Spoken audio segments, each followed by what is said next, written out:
Assalomu alaykum. Biz bugun siz bilan bachadon nima uchun tushishi va bachadon tushishini qanday aniqlash, bachadon tushgandan keyin nima qilish haqida gaplashamiz.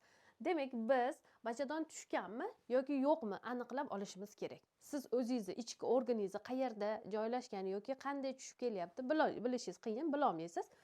Endi buni aniqlashning yo'llari bor.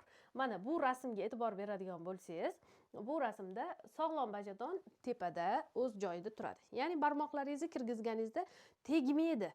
Sizga umuman bilinmaydi. Qin shunaqangi mahkam tor bo'ladi va bachadonga yetib bora olmaysiz. Agar birinchi etapda tushadigan bo'lsa, demak, birinchi etapda sizda bachadon tushgan, qanday aniqlaysiz? Albatta, qo'llarimizni sovunlab yuvib, xlorgeksidinni tozalab, endi ikkita barmog'imizni chap qo'limizdagi ikkita barmoqni sekin qinga kirgizib ko'ramiz. Sizni barmoqlaringizga masalan, hamma barmoqni boshidan oxirigacha kirgizganingizda tegar-tegmas holatda turgan bo'lsa, demak, birinchi etapda sizni bachadoningiz tushib kelyapti. Даже tushib bo'lib, ikkinchi etapga o'tyapti degani. Chunki bachadon sog'lom holatdan 2,5 santimetr pastga harakatlanganda aynan birinchi etap hisoblanadi. Polniy barmoqlaringiz kiradi va tegib turadi bachadoningiz. Bachadon o'zi qanaqa? Xo'p, ko'pchilik so'raydi. Qinim shu holatda bo'lsa, demak bu bachadon. Shunaqa o'ylashadi.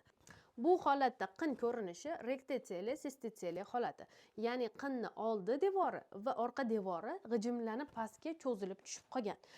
Bachadon bo'lsa, barmoqlaringizga tekkanda tuxum sifat qanaqadir qattiqroq jism bo'ladi. U yumshoq bo'lmaydi.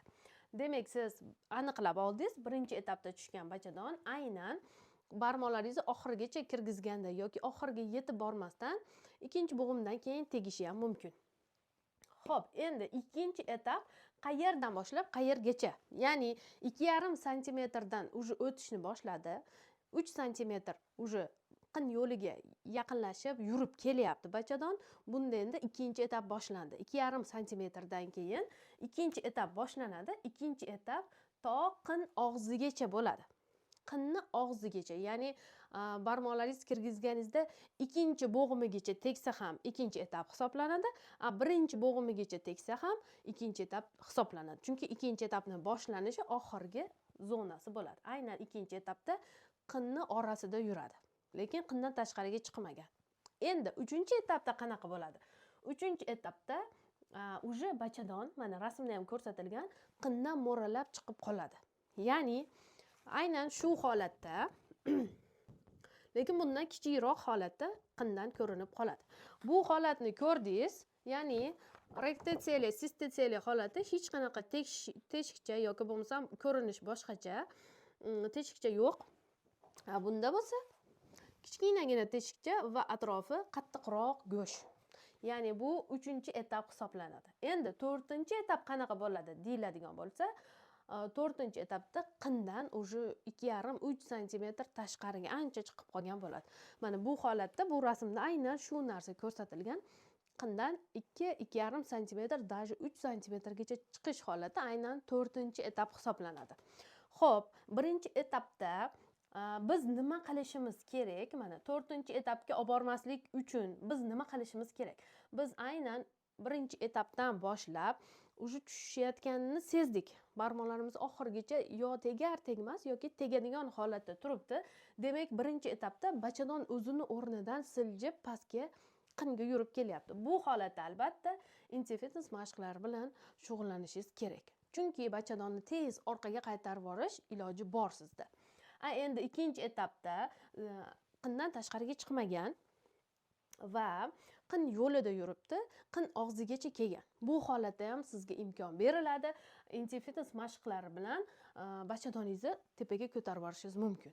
3-4 etaplarda nima qilamiz deyiladigan bo'lsa, unda qindan ko'rindimi? Ilojimiz yo'q. Qindan ko'rinib turibdi. Demak, uni mashqlar bilan ko'tarishning iloji yo'q. Faqat va faqat operatsiya yo'li bilan ko'tarish kerak. Operatsiyadan keyin interfitness mashqlari bilan bemalol shug'ullanib, qayta yana bachadoningiz tushib qolmasligi uchun harakat qilsangiz bo'ladi. Chunki 2 oydan yoki 4 oygacha, 2-4 oy oralig'ida mashqlar mumkin emas. Holatingizga qarab, operatsiya qilgan ginekologingiz sizni holatingiz qanchalik yaxshilanganini tekshirib yoki 2 oydan keyin ruxsat berishi mumkin inti fitness mashqlariga yoki 4 oygacha mumkin emas, undan keyin mumkin bo'lishi mumkin. Nimaga desangiz, choklar yaxshilab bitib olish kerak.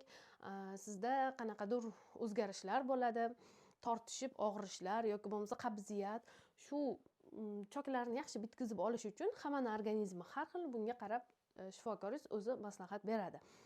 Va operatsiya paytida, operatsiyadan so'ng sizga maslahat bergan ginekologingiz, shifokoringiz sizga eng to'g'ri maslahatni berish kerak. Ko'pchilikda shunaqa bo'ladi. Inti fitness mashqlarini qilmasangiz, yana qayta shu stolga yotishingizga to'g'ri keladi.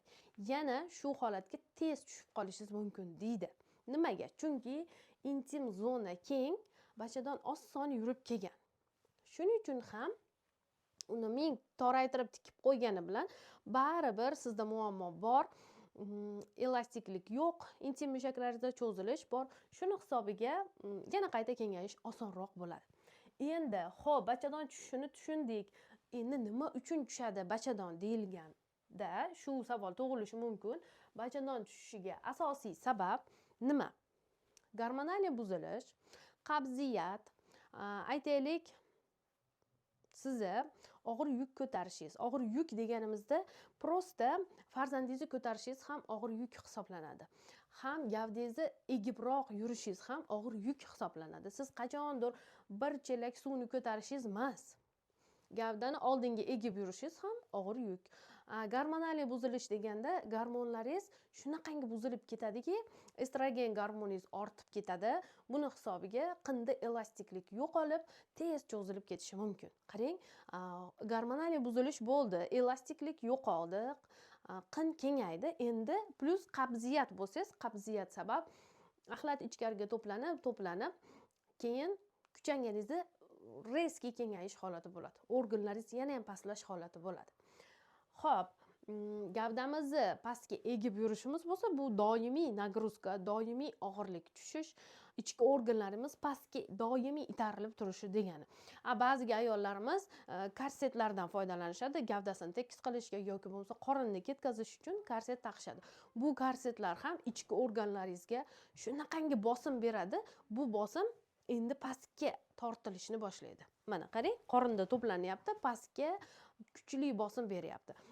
Va sizni mashqlaringiz, aytaylik, inti fitness emas, prosta qorin yo'qotishga yoki bo'lmasam qanaqadir tanangizga chiroyli ko'rinish berishga, bellaringizni ingichka qilish uchun press mashqlaridan foydalanishingiz mumkin yoki qanaqadir kuchli nagruzkali mashqlardan foydalanishingiz mumkin. Bular ham albatta tazga nagruzka tushiradi. Buni hisobiga ham bachadon pastlashni boshlaydi. Va noto'g'ri qilingan inti fitness mashqlari ham sizga albatta qimmatga tushadi va organlaringizni yana ham pastga itarilishiga, tashqariga chiqib qolish holatlarigacha ham borishingiz mumkin. Bu holatlar har bir ayolda, masalan, gormonal buzilish, qabziyat, og'ir yuk ko'tarish, gavdani egish holati va plus nima bo'ladi bizda? Homiladorlik bo'ladi. Homiladorlikda shunaqangi og'ir yuk ichkariga nagruzkada 9 oy yurishga majbur bo'lasiz. 9 oygacha aytishingiz mumkin, kichkina srokda vazni kichkina bo'ladi. Lekin kichkina srokda ham doimiy og'irlik albatta qinga tushib turadi. Ko'pchilik so'raydi, kesirva bo'ldim, menda qin kengligi yo'q deyshadi. Lekin o'ylab ko'rishmaydiki, ichkari kengayib ketganini. Ya'ni intim zonadan farzand dunyoga kelmadi, lekin yo'llar ancha kengayib, ancha bo'shashib ketgan bo'ladi. Chunki sanab o'tganlarim hammasi ularda ham bo'ladi va homilaning og'irligi albatta qorindan pastga qinga itarilib turadi. Va endi, xo'p, kesirva bo'lmasdan tabiiy tug'ruq bilan dunyoga keltirsangiz farzandingizni, albatta ichki organlaringizda kuchli o'zgarish bo'ladi, kengayish bo'ladi, lekin tiklanish ham bo'ladi. Tiklanishni yana ham tezlashtirish uchun siz hech qanaqa choksiz, razrivsiz farzand dunyoga keltirdingiz, demak 2 oydan so'ng tez inti fitness mashqlarini boshlashingiz kerak. Chunki bu zo'riqishni tez oldini olasiz. Agar tushib kelayotgan bachadon bo'lsa, sizda tushib ancha pastlab qolgan bo'lsa, tez ko'tarilib ketadi. Chunki mushaklar hali ancha bo'sh, ancha nima deydi, parvarishga muhtoj holati bo'ladi.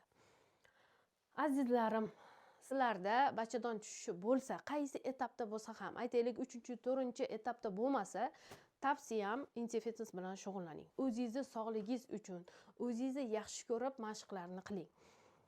U yoqdan bu yoqdan bir qanaqadir mashqlar o'rganib olib, shuni bajarib yurishni o'zi kifoya bo'lmaydi. Sizga kompleks mashqlar kerak. Kompleks dasturda qinni boshlang'ich joyidan boshlab ichkarini asta-sekinlik bilan toraytirib borish kerak. Toraygan qinda albatta bachadon siqilib tepaga ko'tarilishi bo'ladi. Agar to'liq ko'tartirmoqchi bo'lsangiz, to'liq ko'tarilishini xohlasangiz, unda Interfitness bilan shu sxema orqali shug'ullanib, tez va oson natijaga erishishingiz mumkin. Sog'ligimiz bizga berilgan omonat va uni qadriga yetishimiz kerak. Shuning uchun ham bachadonimizni, o'zimizni sog'ligimizni, qindagi o'zgarishlarni beparvo qoldirmasdan albatta shug'ullanishimiz kerak.